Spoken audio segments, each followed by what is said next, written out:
नमस्कार दोस्तों, स्वागत है आपका सुनो नाव यूट्यूब चैनल पर। मैं हूं आपका साथी अजीत सिंह राजपूत। आज की स्टोरी सिर्फ एक युद्ध की कहानी नहीं, ये कहानी है उस हताशा की, उस गुस्से की जो दुनिया के सबसे ताकतवर इंसान यानी अमेरिका के पूर्व राष्ट्रपति डोनाल्ड ट्रंप के चेहरे पर आज खुलकर दिख रही है। आपने ट्रंप को पहले भी कई बार मीडिया पर बोलते देखा होगा, लेकिन शायद ही कभी किसी अमेरिकी राष्ट्रपति को आपने गाली का इस्तेमाल करते हुए इंटरनेशनल प्रेस के सामने देखा होगा। जी हाँ, ट्रंप गुस्से में बोल रहे हैं। that they don't know what they're doing. Do you understand that?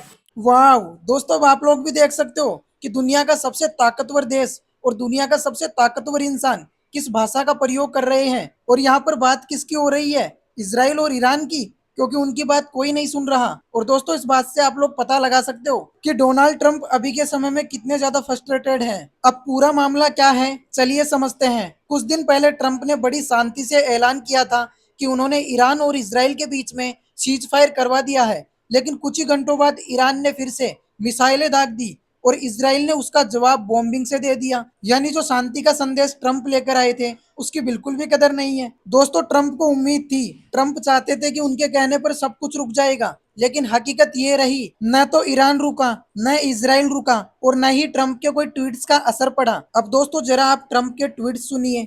Israel, do not drop those bombs, bring your pilots home now. दोस्तों, ये भाषा किसी देश के प्रेसिडेंट की नहीं, एक बेबस मॉनिटर की लग रही है, जो क्लास में शांति बनाए रखने की कोशिश कर रहा है, लेकिन उस मॉनिटर की कोई भी नहीं सुन रहा। ट्रंप लगातार बोलने की कोशिश कर रहे हैं, सीज फायर लागू हो चुका है, प्लीज कोई उल्लंघन मत करो, लेकिन उल्टा ईरान और इसराइल को देखकर ऐसा लग रहा है जैसे ईरान और इसराइल ट्रंप को बोल रहे हो, हमें फर्क नहीं पड़ता कि आप कौन हो।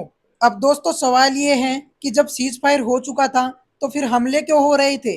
इसका जवाब सीधा है, किसी को हारना मंजूर नहीं है। ईरान चाहता है कि दुनिया उसको जीतता हुआ देखे, इसराइल चाहता है कि आखिरी बार उसी का हो, और ट्रंप को लगातार यही लग रहा है कि वो सब कुछ कंट्रोल कर देंगे, जो उनके बस की बात नहीं है, क्योंकि वो उनकी सबसे बड़ी गलतफहमी है।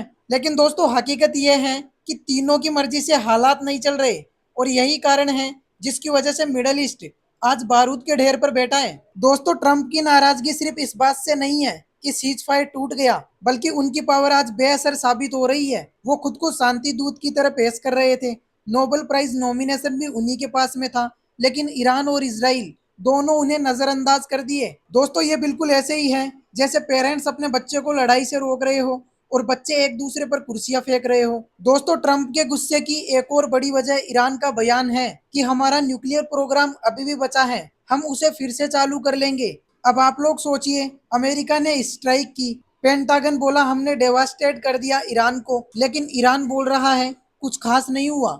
अब दोस्तों, Russian media, times of Israel और बाकी की मीडिया रिपोर्ट्स भी कह रही है ईरान पूरी तैयारी में था, उसके पास में प्लान बी था, साइंटिस्ट को मूव कर दिया गया था। यानी ट्रंप जो कह रहे हैं कि ईरान फिर से न्यूक्लियर प्लांट बना रहा है, उसकी पुष्टि कई जगह से हो रही है। और दोस्तों, दूसरी ओर एक बड़ा सवाल ये भी है, ईरान के 14 न्यूक्लियर साइंटिस्ट को टारगेट करके मारा गया।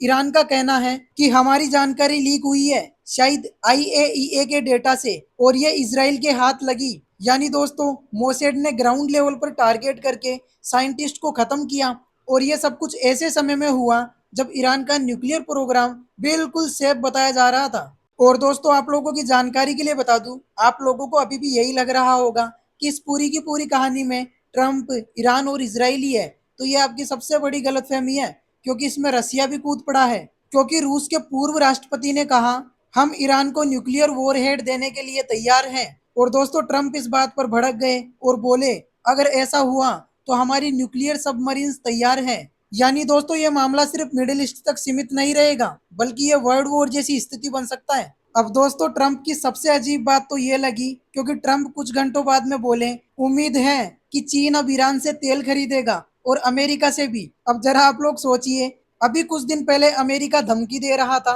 कि जो ईरान से तेल खरीदेगा उस पर एक्शन लिए जाएंगे। अब दोस्तों, वही अमेरिका, वही ट्रंप जो तेल खरीदने को मना कर रहे थे, वही बोल रहे हैं चीन आराम से तेल खरीद ले।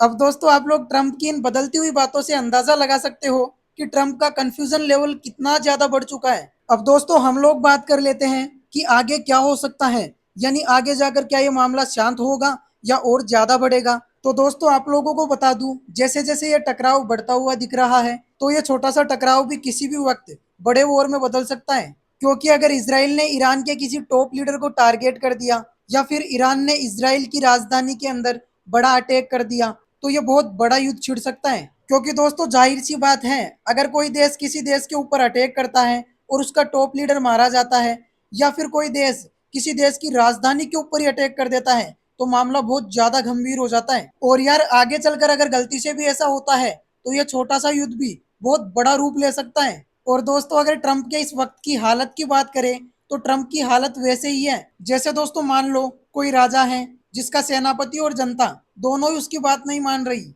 अब यार ट्रंप के दिल में क्या बीत रही होगी वो तो वही जानते हैं। बाकी आप लोग इस चीज को लेकर क्या बोलना चाहते हो, कमेंट्स करके जरूर बताना।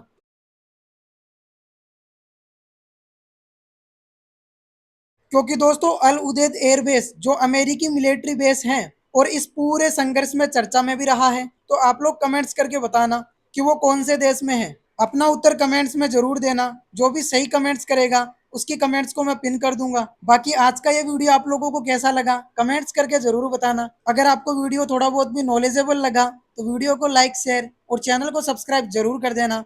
जय हिंद जय भारत।